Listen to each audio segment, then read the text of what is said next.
That episode also had, I feel like, one of the top 3 kind of cringiest moments for a viewer. Like, number 1 is Scott Stotts. Like, people use that. I'm in conversations and people use that as an adjective now. Like, dude, that's like Scott Stotts. Like, that's super awkward. That's too cringy. I can't do it. You know what I mean? Like, if I leave an awkward scenario, they're like, dude, that was Scott Stotts. Like, but because that episode, that's the one that's most difficult to rewatch because you actually feel the anxiety.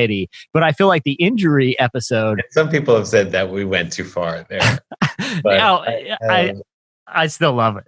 Okay, thanks.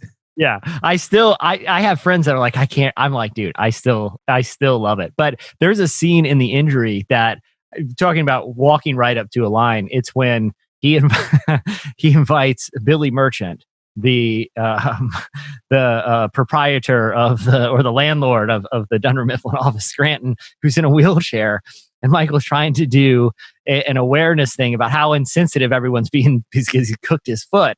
And he says some things in that scene that are so cringy and awkward. And you guys are all in the room. What's it like being in the room, not just for like funny, like when you know the jokes are hitting, but when the point isn't kind of like the punchline setup, but to really make the audience cringe? What's it like being in the room? And do you feel that cringe when they're being filmed? Definitely. I mean, that's it, because it becomes super honest there. that cringe was there for real. You write these things, and then someone with a real disability comes in, and it's just like, what did we do? It's not okay.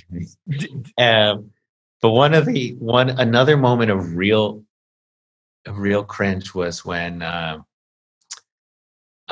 Michael kisses Oscar. Yeah.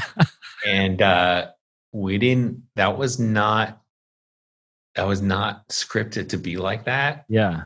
And watching it happen, it was like, what's going on? So like the reactions in the room are real at that point. Yeah, I felt. I was like, oh God.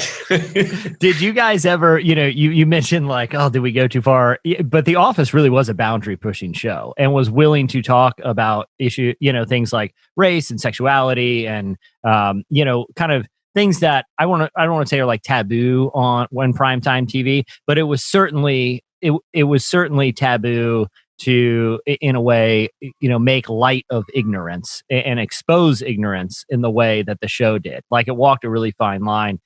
From a writing perspective, what was that like, trying to balance, like, you don't want the joke to be the joke. The joke is, this guy is so ignorant that he thinks it's okay to say that. What was it like kind of in that tension?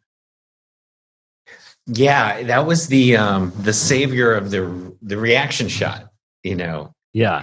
It just, and the gym of it, when we needed to just call something out, we wanted to get the joke, and then we wanted to get how wrong the joke was. I felt we got them both, Yeah. Like, no, that is not okay. Yeah.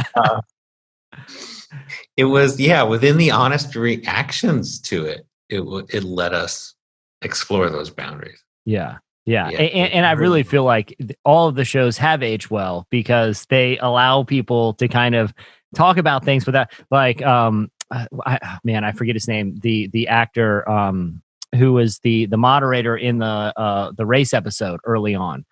He's a brilliant comedian, and his name escapes me. Larry Wilmore. Yeah. Like, his reactions, I feel like, made that episode okay because he was kind of the audience surrogate at that point. Like, and because he was an outsider coming into the office, and it felt like, as a TV viewer, you were living it through his eyes. Like, I cannot believe this guy's like played it. He just found that super rational level to play it, where he was just a normal guy. He cared. Yeah.